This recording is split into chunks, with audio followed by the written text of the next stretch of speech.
I am so glad you convinced me that the family car should be the Defender 110. It is so beautiful inside.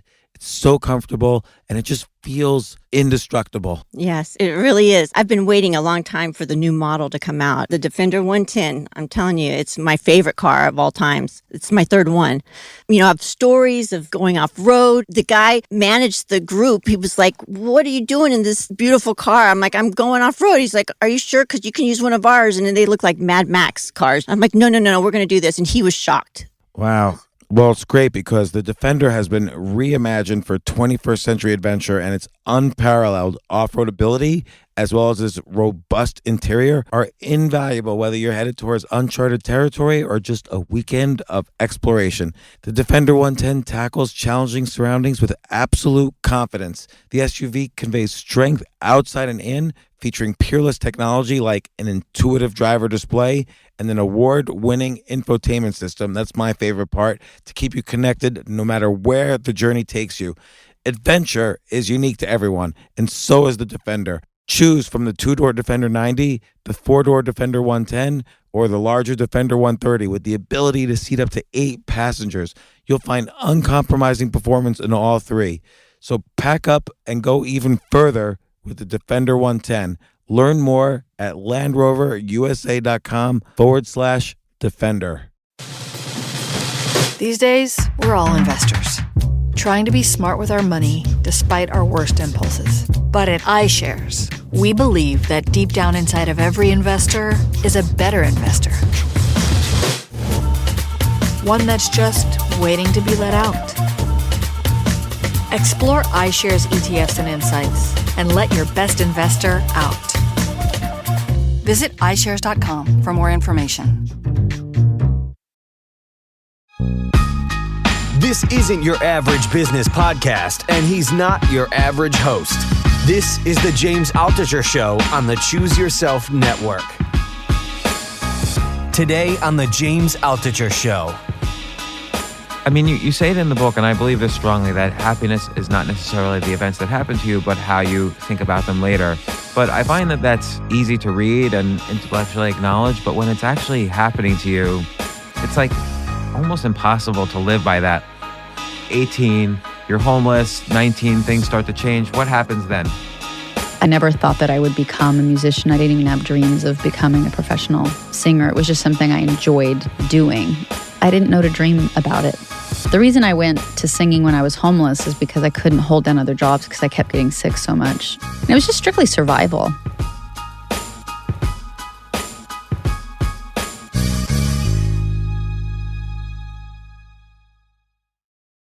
So, Jewel, I'm reading your book, and I can't take it. Like, you've survived all these incredibly difficult moments, and I don't think if I was 19 years old and homeless and living in a car and have nothing to my name, I actually don't think I would have survived, or I would have just like totally fallen off a cliff.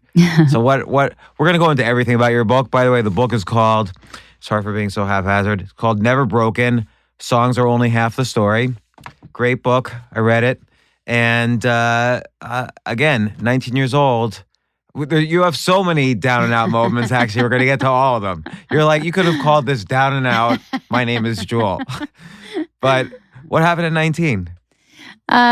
Gosh, where to start? It was 18 when I became homeless. My boss propositioned me. He took me aside one day, and I thought he was going to reprimand me for not being very good at my job. It turns out he tried to have sex with me, and when I turned him down, he wouldn't give me my paycheck, and so I got kicked out where I was living. I hate when that happened to me. I know, right? Everybody has that story. Actually, a lot of people do have that story, a lot of females for sure. And so that's how I ended up living in my car. I didn't think it was that big a deal because I grew up in a saddle barn, with all men and no room to myself. Where they keep saddles in a barn. So there's a barn, and then there's a bunch of saddles, and then there are beds? Yeah. My this dad, is in Alaska, right? Yeah. Just to make sure. I'll go somewhat chronologically. So my family were pioneers. They came from Europe during the Second World War. They were one of the last to make it out on the last ship. My grandma was actually on the last ship. And there had been this group of artists, and they wanted to form this utopian artistic colony outside of the war. And so they found out that the government would give you land in Alaska for free if you were willing to go up there and just not die for a whole winter. So they sent the scout ahead, my grandfather. Nobody ended up joining him except my grandmother. And so they started a life up there where she was an aspiring opera singer. And so she gave up those dreams and taught all of her children to sing and write and play instruments. And so I was raised in this very beautiful place in Homer, Alaska on a homestead. Homesteading is when you live off the land. So it's not traditional agricultural ranching for profit. It's really actually just for subsistence. So like what would they grow? Everything. They cleared about 200 acres by hand. They sowed Timothy bluegrass for hay, so they cut all the hay by hand. My dad's childhood photos look like the 1800s. You wouldn't think it was the 1950s. You could only get to town by horse and wagon on low tide on the beach. Only thing they bought was sugar and salt, so everything else, you had to kill it or can it or starve. So that's how my dad was raised. So my mom left us when I was 8. We were living in Anchorage, and my dad took us back to the homestead. And so the saddle barn got converted into a living space. We took the saddles out and put beds in. I'm sorry, I tend to be a serial interrupter, so I just get curious about things. So your mom leaves you when you're 8, and I guess you must have had some sense that was an odd thing, that leaving the mother and all the kids staying with the father. Was your dad like depressed at this, or what was happening in his life at that moment? I would have been depressed if my ex-wife left me with all my kids at when they were 8. I didn't know that she had left. I knew my family was getting a divorce. I actually didn't find out till I was an adult that it kind of went down the way that it did. I just remember them saying they were getting a divorce. That was, of course, very crushing. And we were living with my dad, and that's just sort of seemed to be the way it was. And it's funny with kids, you don't tend to question things. They just are. And my dad had very little coping mechanisms. It was very hard for him. He was raised in an abusive household and, swore that he would never become an abusive parent, because who wants to be? When you're being a child and you're being hit, it feels terrible. And you go, I'm never going to do this when I grow up. But all that does is create a vacuum, because we were each taught an emotional language in our households. And unless you learn a new language, all you have is a vacuum. So if push comes to shove, you're going to revert to the language that you know. How do you have a son, Case? He's 5 years old. How did you learn a new language so that you obviously don't turn into an abusive parent? Yeah. We inherit a lot from our families. There's the genetic inheritance, physical inheritance, and an emotional inheritance. And I knew that at 15 when I moved out. I moved out at 15 because my dad was abusive, and I thought, why live in a cabin with a guy who's mean to me if I could just live in a cabin by myself? So, by the way, you just dropped another bomb, which I'm going to have to interrupt later, but go ahead. And I knew at that time that statistically girls like me end up repeating the cycles they're raised by. So I knew when I looked at, what I was calling emotional English of my family, I knew that meant I was destined for this life of abuse or to be in an abusive relationship. And so my life's work became at that moment when I was 15 to look at nature versus nurture. And if I didn't receive good nurture, could I ever get to know my real nature? And could I re-nurture myself? You really knew that at 15? Yeah. I called it my happiness journal. As I started keeping a journal. I'd read quite a bit of philosophy. I had a really good teacher that had me reading a lot when I was probably 13 and 14. So by the time I moved out at 15, I had read quite a bit of Greek philosophy and was familiar with concepts like nature versus nurture. And I thought, maybe my mind can get me out of this. Maybe if I'm clever and I look for the pitfalls and the traps, maybe I can avoid being a statistic. It actually turned out it wasn't my mind that saved me, but I wouldn't know that for many years. Well, I don't think that's true, actually. From reading the book, it looked like repeatedly your mind plus action saved you. I mean, actions start with thoughts. And, I think there's a line in the book, shadows or emotions are the shadows of thoughts. So at some point they're all connected and they have to start with some kind of positive outlook. And living in a car at age 18 probably goes against every attempt to have a positive outlook.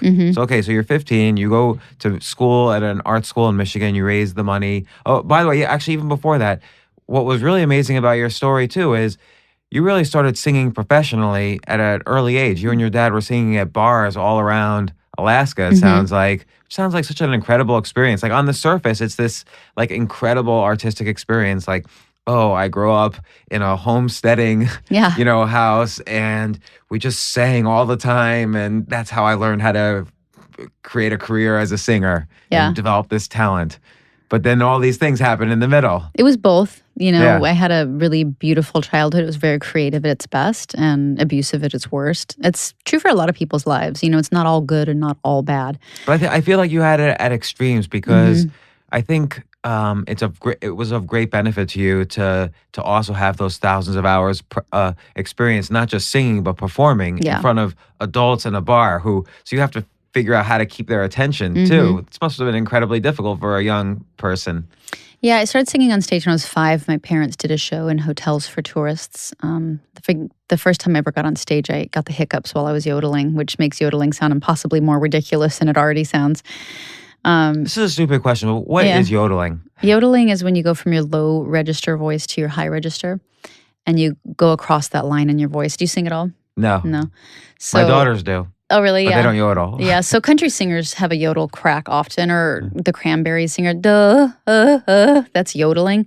It's just not the tongue twister involved with the yodeling, but yeah.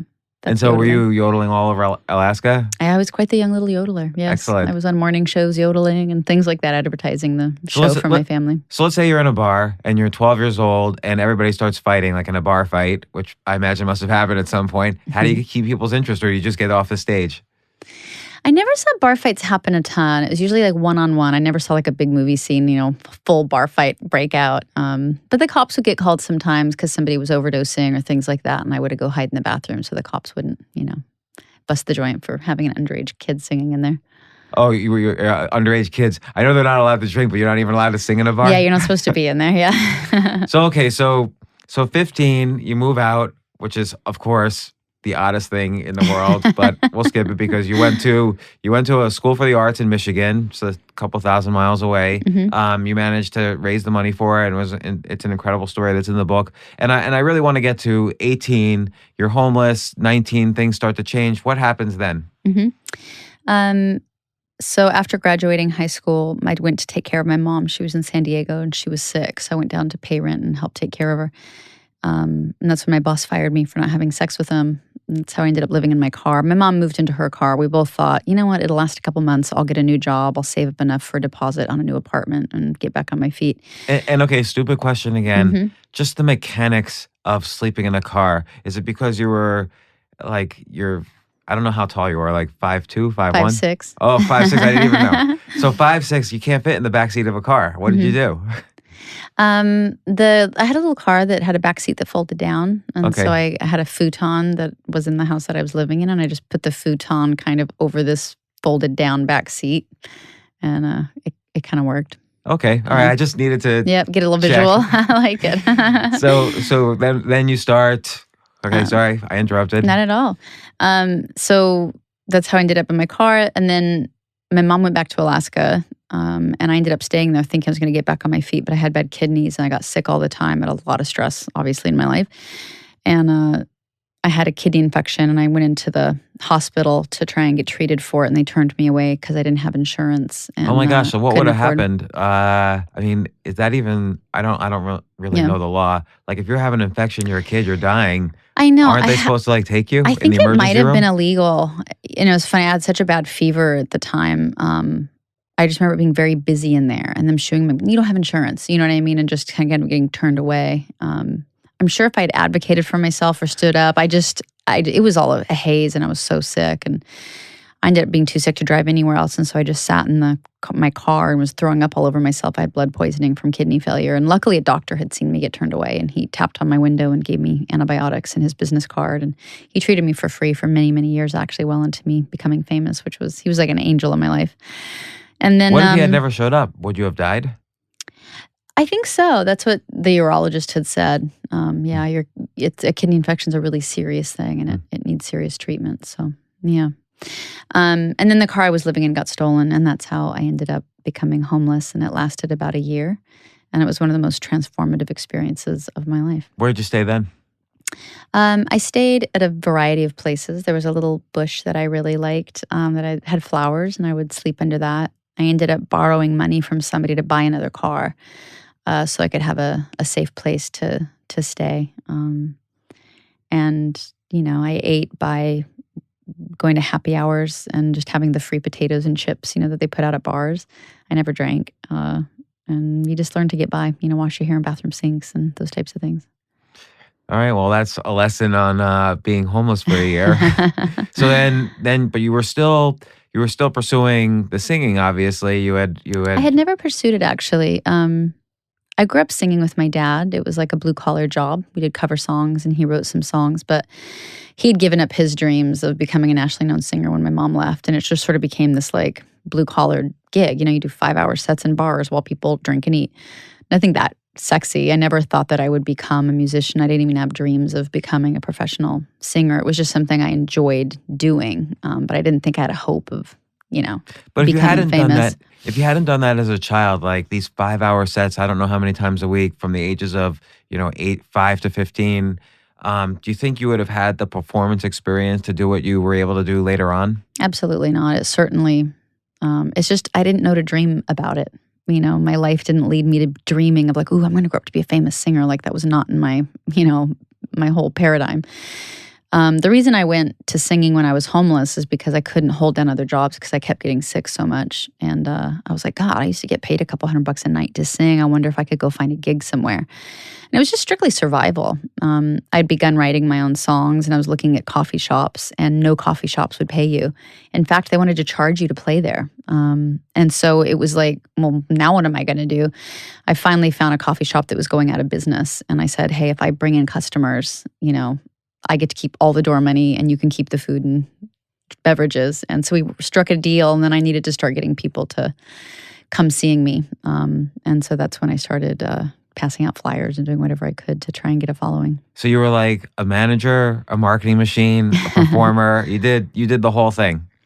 That year was just incredible. The first part of the year was really difficult. My car getting stolen, being homeless, the sick. Were you depressed when you found out your car was stolen? Obviously you were, but like, how do you even try to bounce back from that?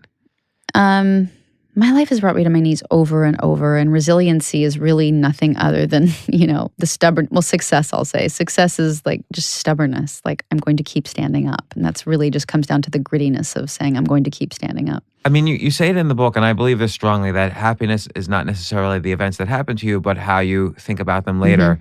But I find that that's easy to read and intellectually acknowledge, but when it's actually happening to you, it's like almost impossible to live by that. Like, I'm going to be happy later. I need a bed to sleep on now. Yeah, I have two thoughts on that. One is, what makes us special as humans? Why is being a human being unique?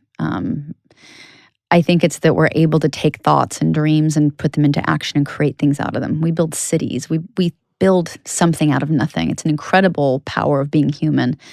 But when you're reduced to an animal, you don't have that luxury. That is a luxury. When you're reduced to homelessness and those types of things where your standard of living is stuck on survive, all of your creativity is just used on, am I going to eat today? Where am I going to sleep? And how am I going to stay safe? And so it's a very demoralizing thing to be in that type of position where you're just stuck on survive mode.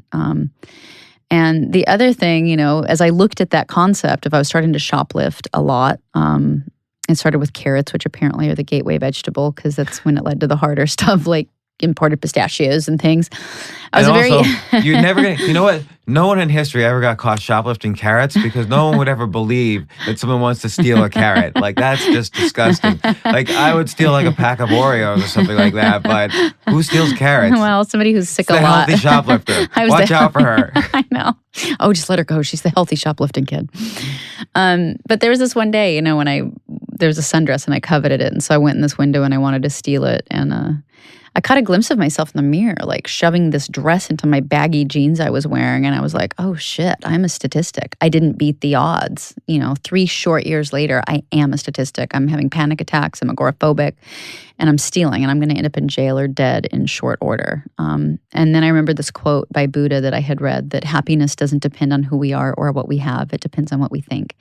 And that's all I had left. I had the great luxury of having nothing else to distract me. And if the building blocks of our lives really are thoughts, then what blocks was I working with? I wanted to really try and get a grip on what was I thinking. But at the time, I didn't have the capacity to self-monitor and witness my thoughts in real time. And so I started watching my hands, because if you want to see what you're thinking, just watch what your hands are doing, because they're the servants of your thought. I mean, I thought that was so interesting. So you talk about it in the book, how you were watching your hands, and you kind of give us a suggestion. Like, you were watching how many times you open doors for others, because that's an example of that you're doing these acts of kindness, which in turn will make you happier and so on. But I I've never heard of that before, actually. That's a good kind of mindfulness technique. Yeah. But what else would you watch in your hands? Like, I don't, like right now, I'm kind of moving my hands around as I talk to you. But like, what else would signify from my hands that I'm either happy or sad or stressed or whatever? By strictly observing and not trying to intervene in my behavior, but by getting very curious about my behavior, it made me just keep a log sort of all day of like, oh, this is when I shook hands. This is when I opened doors. This is when I refused to just shake hands. Oh, I didn't shake hands all day. I didn't shake hands for a week. This is my hands stealing. This is my hands writing. Two very, different things. And it was interesting. It, got me in touch with what I was thinking. I quit believing myself. Like flat out, all of my behavior showed me that I quit believing I was capable of earning even $40 to buy a dress, much less support myself. So your behavior, meaning like the shoplifting, sort of showed you that you felt, not that you were incapable, but that you felt you were incapable. I quit believing in myself, yeah. But it had an interesting side effect that I didn't really realize at the time when I started this watching my hands experiment, is you that got it forced me to be opening doors. Oh, sorry, go ahead. No, much later. My OCD, much later. No, it forced me to be in the moment, and it forced me to be present, and that had a really interesting impact on my anxiety. Every time I just was focusing on what was right in front of me presently, my anxiety really calmed down. And I learned a lot about fear and anxiety, that fear is this thief and it takes the past and it projects it into the future. And it robs you of the only moment you have to create any change in your life. And so if we have all these habit cycles and these habit loops that are forming in our mind through all these well-worn neural pathways, how do you start to create new habits? And can you make happiness a habit, an addiction, if you will, instead of a negative thing as an addiction? And so those are the concepts I started playing with when I was homeless. And how did you, that's a beautiful way to put it, that fear is a thief. I've never, again, heard it referred that way. But how did you start, other than this log, how did you start kind of observing your thoughts and changing? Because it seems like you had to do that before you started like really drastically going out there saying, hey, can I perform in your place? Yeah. You had to have a whole change of mindset. Yeah. When I was young and bar singing, when I was about 8, I watched people in pain. And I watched how people tried to handle pain. A lot of them used drugs or alcohol, kinds of medicating things to help themselves numb pain. And I saw that it actually never worked. And so when I was 8, I sort of made this vow to never drink or do drugs and to try and handle pain as it happened, because there really is no outrunning it. And I turned to writing because I was always attracted to writing from a young age. And I noticed again, whenever I wrote, my anxiety calmed down. And having read philosophy, I remember reading Descartes said, I think, therefore I am. And if I could refine that a little bit, very humbly, I would say I perceive what I think, therefore I am. If you can perceive your thoughts, you're something other than your thoughts. If you can perceive you're sad, you're something other than sad. There's an observer in you observing that you're sad, or observing that you're happy, or observing that you're angry. And that concept, for me, was what really changed my life, of going, all right, there's an observer. So if you use a car as a metaphor, so pretend your body's a car.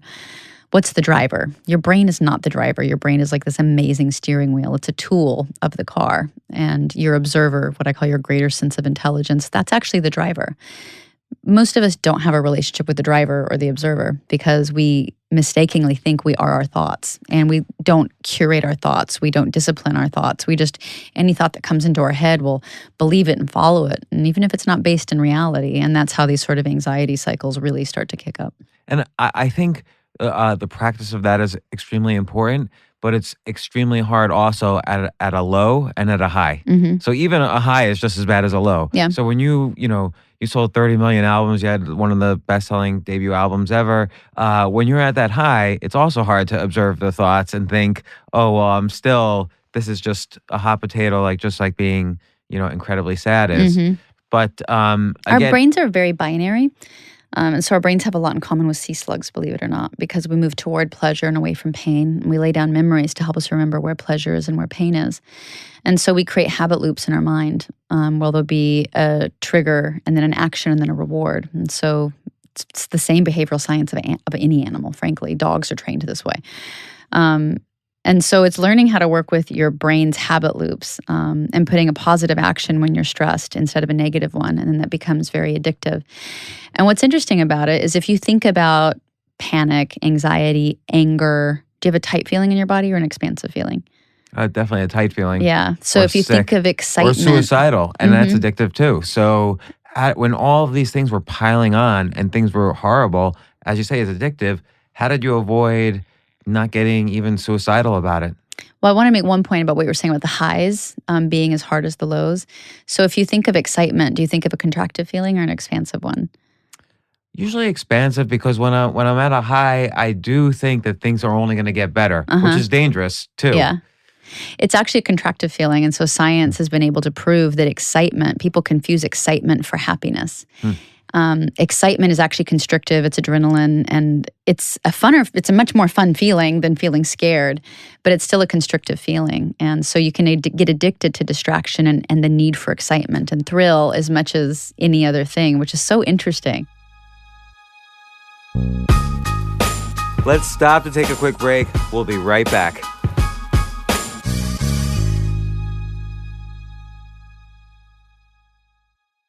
Oh my gosh, I love these clothes. Mizzen and Main. That's Mizzen and Main. It really is the most comfortable work clothes. Travel clothes. I had to travel this whole week. I'm traveling for a week and a half, and I just took Mizzen and Main clothes with me. Close out 2023 in style with comfortable, breathable, packable, and machine washable pieces from Mizzen and Main.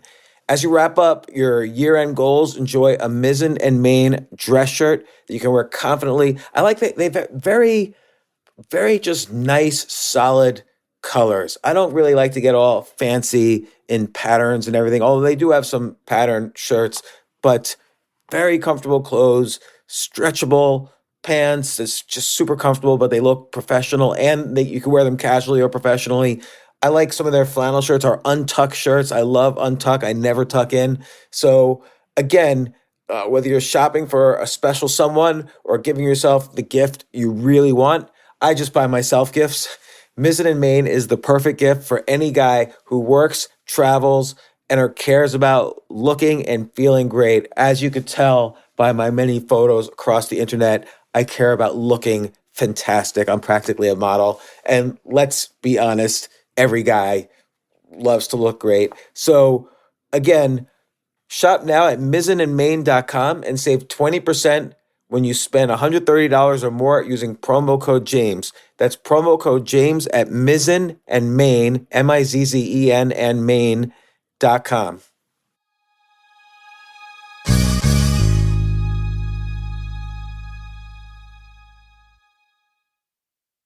You know what I love about fantasy sports is that even though I'm not going to be a great basketball player or a baseball player or a football player or whatever, I feel like I get to participate and make decisions and use my knowledge of these different leagues or these different sports to compete.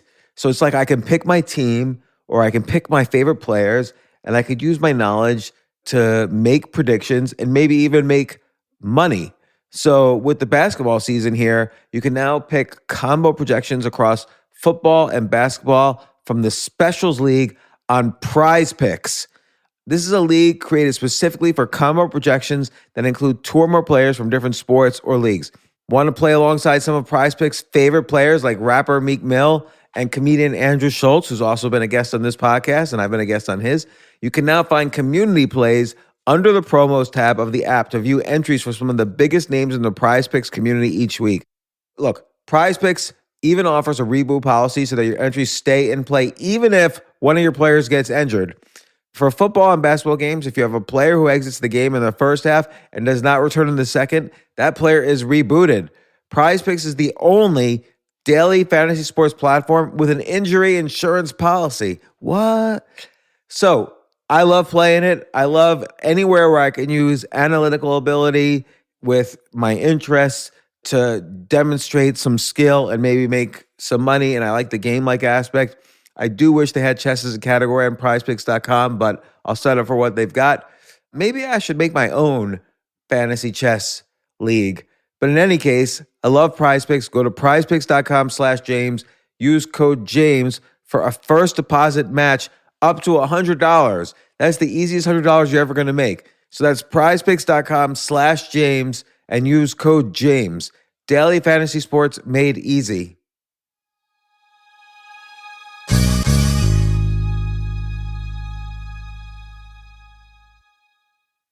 the future of learning is definitely online. Like, it's such BS that you have to spend $200,000 or take $200,000 in loans and go to some fancy school when it's useless. It doesn't guarantee you a job. Most employers, including me, do not care about degrees or grades or anything like that. We want to care that you love what you're doing, that you know what you're doing, in some cases that you have experience or that you're willing to learn. But people in general love learning and are curious. Like, the key to success is curiosity.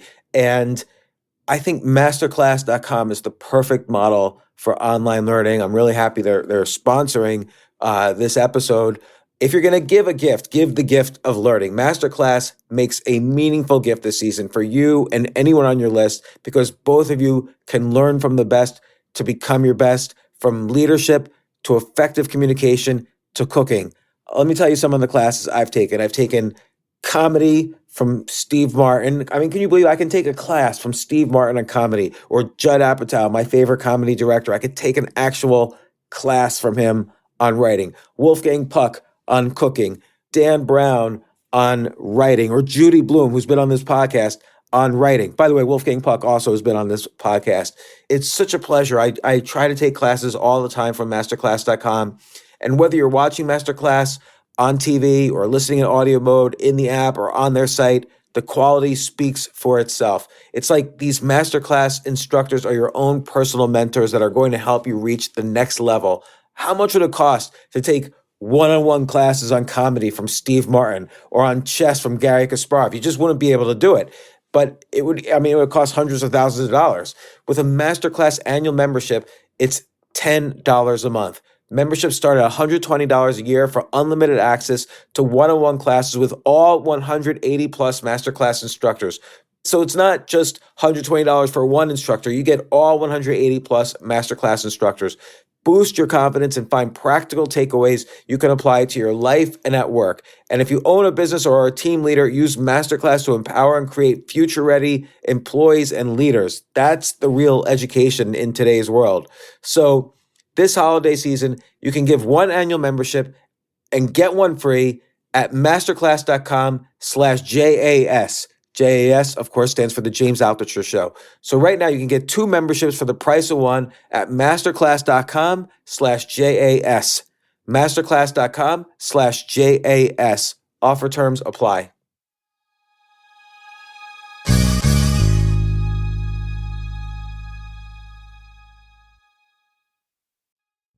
I'm actually going to totally change topics, but on that route, and then we'll get back.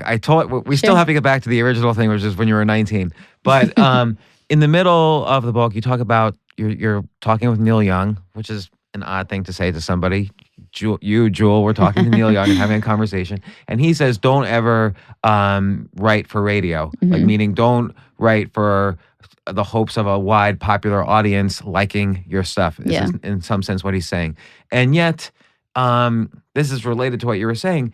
There's this pull between writing artistically for yourself and making music that you find beautiful, and also it's certainly pleasurable to write something that sells 10 million albums, because then you know, oh, they really like me. Yeah. So how do you deal with that conflicting anxiety?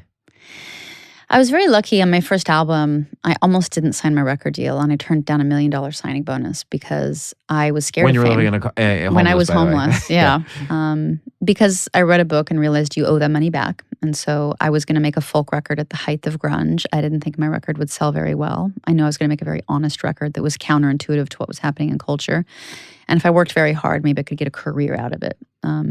And so I worked hard for that. I didn't think the record would blow up the way that it did. I didn't think anything had a shot at getting on the radio. I ended up working very hard and ended up getting on the radio. I ended up doing really well. And all of a sudden I was like, wait, what do you do now? Like, I don't know how I wrote a hit. They were just very sincere, earnest songs. And I don't know if I could do it again. And then I realized I made so much money on that first record that I didn't have to do anything else ever if I didn't want to. And so I really... But did you get addicted to the stimulus of, oh my God, Jewel, I love you? Like, never did. How do you avoid that? It's because, when I was homeless, I was like, what is fame? fame is a path a lot of people lose their footing on. And I don't want to be a statistic. How do I avoid that happening to me? Because I'm a perfect candidate for fame ruining me because I have a lot of emotional insecurities, especially at that age.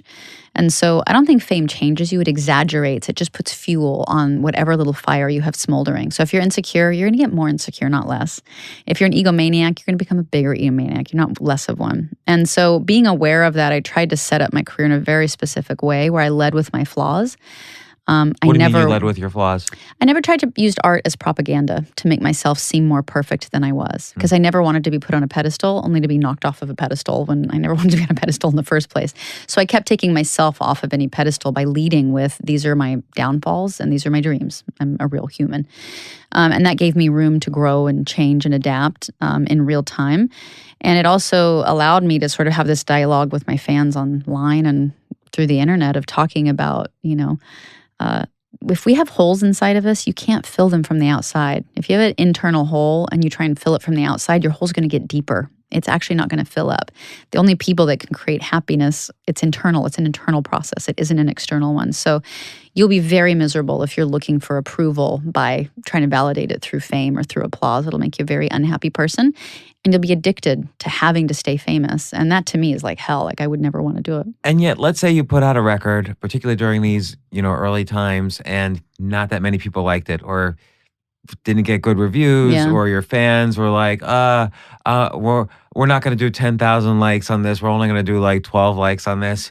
Wouldn't you feel a little bit like, oh, did I do something wrong? Like, wasn't fan response part of the process of developing a style that would be, a moneymaker for you because you had to also make a living. Yeah. Every time I sang live, people responded to it. I didn't have to change who I was to get that response. So I thought, if push comes to shove and I never sell a record, I can sing live and I'll make a career this way. But my first record was considered a failure for a year. And if I had taken that $1 million signing bonus, I would have been dropped within 6 months because my sales were so bad. And I definitely felt the pressure because you hear the stuff on radio and I was like, I can write that. Is that what it takes? And that's when Neil Young and Bob Dylan took me on the road and they just schooled me. And they were like, don't you dare. You stay just like you are and you keep doing it. And during that first year, did you cry about album sales? No, I didn't expect it to sell a lot. I knew what type of record I made, for sure. But you do have fear that you'll get dropped from the label and you won't have the chance to keep getting the support to go out there and try and build something grassroots. But that's why I kept myself affordable. Every time there were factions in the label saying, hey, we should drop Jewel. It's been a year. I had champions that were saying, she cost us $12. What's it hurt? Let her keep doing it. And I was slowly able to create that tide shift. And then the record did do well. So yeah, that was validating to be like, okay. What was the shift? Why did it suddenly go from like failure to success? A couple things. A lot of time, the gatekeepers of an industry don't always sense change coming. And so grunge had this tremendous movement of people expressing angst. I feel bad. I want to talk about the fact that I don't feel good. I'm not going to pretend things feel good. So that was grunge if you summed it up emotionally. I had felt that. I had just felt it several years before the grunge movement. And so I was solution-oriented of like, all right, there's no true cynic alive. They actually kill themselves. Everybody else is pretending to be a cynic so that they can protect their feelings of being vulnerable. I'm going to move toward feeling vulnerable because you're actually more safe the more honest you are. And so I started leading with somewhat of an antidote to where culture was all headed. Everybody was starting to go, okay, how long can you feel bad? Now what am I going to do about it? And that's where I happened to be in my life and in my music. And so I think it was just the right time, right place. And I did, 700 shows a year and I did 2 and 3 cities a day. And I worked my hiney off to try and create that tide shift. 700 shows a year. Easily, yeah. I bet I This had was 4 during and the 5 first shows. year of the album? I did that for probably 3 or 4 years. I was doing easily. I was doing 2 and 3, 4, 5 shows a day sometimes. So then, so basically, 19, you start singing at that one cafe you were talking about. The record executives start to notice. They offer you the $1 million. You can only relate to what your own experiences are to some extent. And I can't imagine being homeless and turning down $1 million check. I just can't imagine doing it. Yeah. But you did the research. You saw that you were thinking long term. Somehow you had this talent of thinking long term. And I saw this continually throughout the book. You took a long term stance where I think most people would think very short term. What do you think you got that ability to think long term about these sort of almost life or death situations? When I was living in Alaska, I watched nature a lot. I learned a lot about life and being a human by watching nature. You see a lot of patterns. You see a lot about how everything works. Nature is an amazing teacher. And one of the things I learned was that hardwood grows slowly. And that's not the sexiest life motto, but it's been my life motto. I would see the softwood trees shoot up really quickly and then just fall over. And I wanted to be a hardwood tree. I wanted to have a beautiful shape. I wanted my life to have meaning. And why do these hardwood trees that are so dense never fall over in a storm? What does that? I wanted to be that shape. And so I set about trying to really think about, there is no shortcut.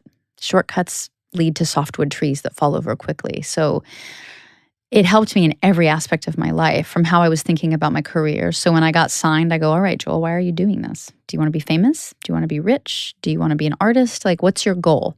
All of those goals are fine, by the way. I don't think one's better than the other. It's just what is speaking to your soul. And for me, I wanted to be an artist. And so that meant, as you make 100 decisions every day, it has to be based on what your values are. So if you can identify your values, in one of the exercises, I'm launching a website called Jewel Never Broken.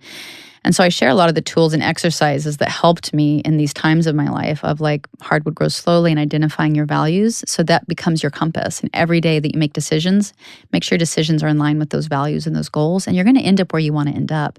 But a lot of us don't think that far ahead, and we don't act in line with our values. And it's kind of like being in a car with no direction. You just kind of wander around life, and you wake up at 40 and 50 and go, my life doesn't feel like me. Who am I? Well, let me ask you about that, and then I want to get to some other catastrophes in your life, because those are always the funnest to talk to. Let's say you wake up in your 40s or 50s and you're like, what have I been doing? What do? You started singing at 5. Like, most people can't do that. Yeah. You course correct. When we all are raised with these filters. So in our family, we're raised with an ideology and a system of belief. And when we become teenagers, we start to question that. We begin to have autonomy and separate out. And then we dream our own dream. And if you're lucky in your 20s, you might have a job or a career that was in line with what those goals were as a teenager. But now that you're in your 20s, you had a dream come true of a teenager, and it might not always fit you in your 20s. And so you have to readapt your filter, re-look through your lens and go, all right, what is my reality currently? Who am I currently? And how do I make my outer world match my inner world?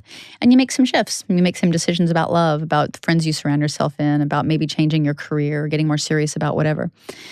Is it possible, do you think, to make the change at in your 50s or 40s? Absolutely. You do it over and over and over in your life. You constantly are course correcting. And I think the more comfortable a person can get with the idea that we're always changing, no matter what, and you can change with it or you can try not to change. When you don't recognize change happening around you and you're late to the game, your course corrections have to be bigger. There's like bigger Hail Mary moves.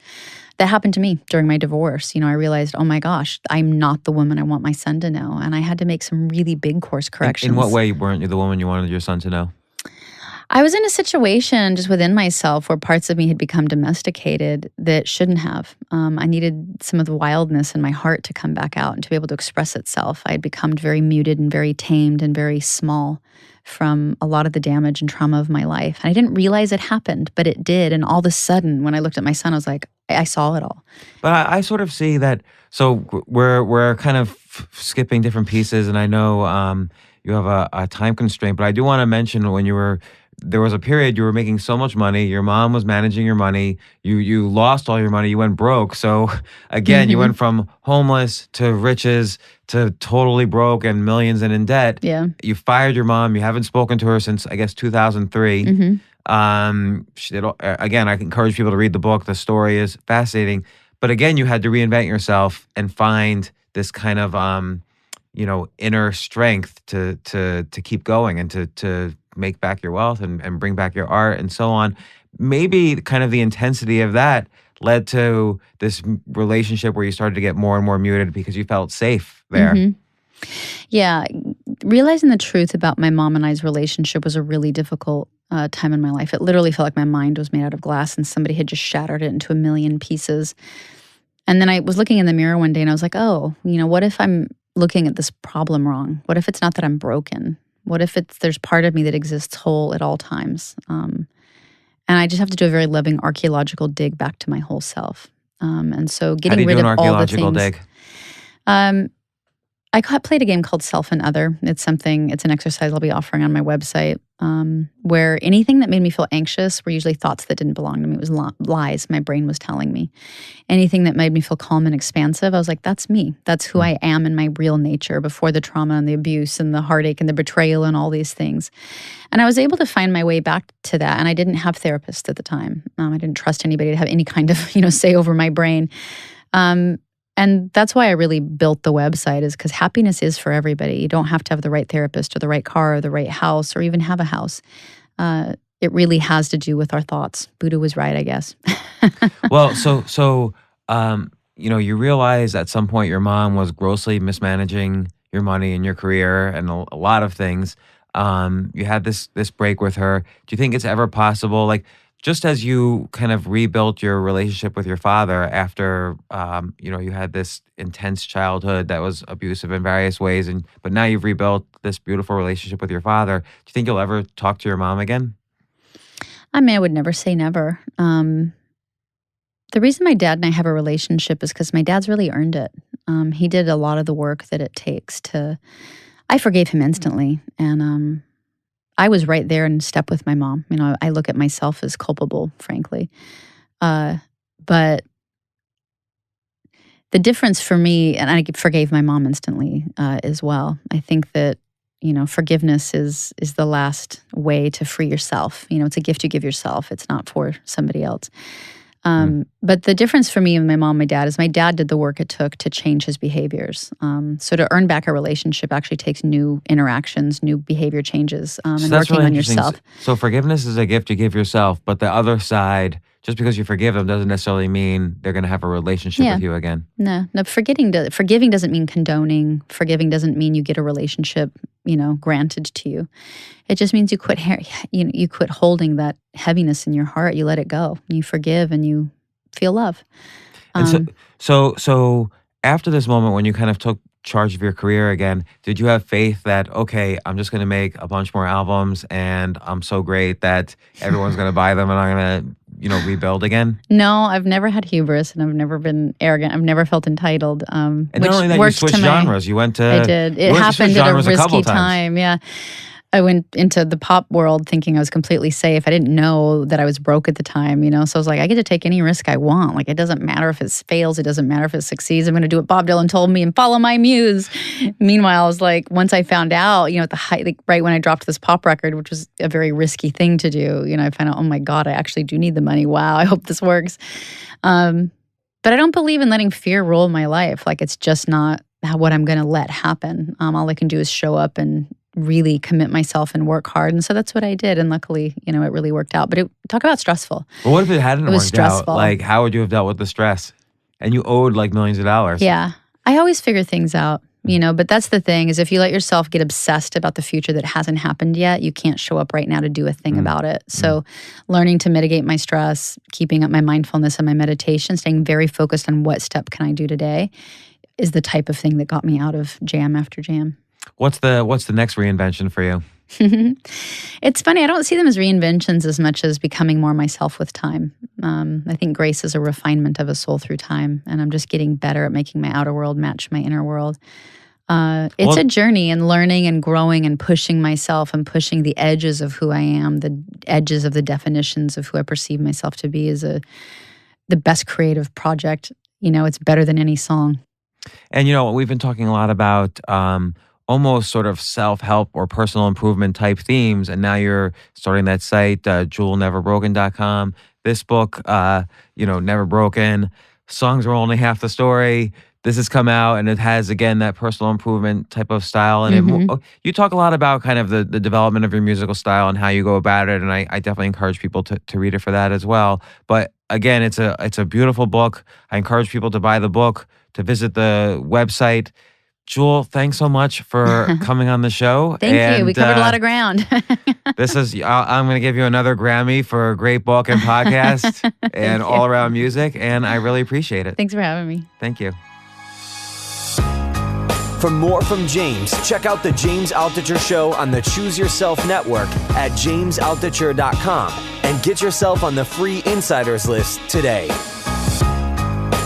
Hey, thanks for listening. Listen, have a big favor to ask you, and it will only take 30 seconds or less, and it would mean a huge amount to me. If you like this podcast, please let me know. Please let the team I work with know. Please let my guests know. And you can do this easily by subscribing to the podcast. It's probably the biggest favor you could do for me right now, and it's really simple. Just go to iTunes, search for The James Altucher Show, and click subscribe. Again, it will only take you 30 seconds or less, and if you subscribe now, it will really help me out a lot.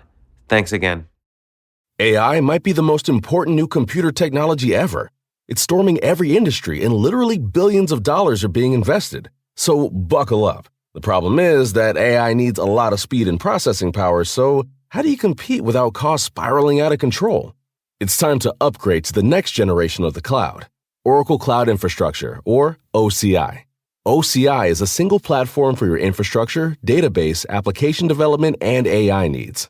OCI has 4 to 8 times the bandwidth of other clouds, offers one consistent price instead of variable regional pricing, and of course, nobody does data better than Oracle.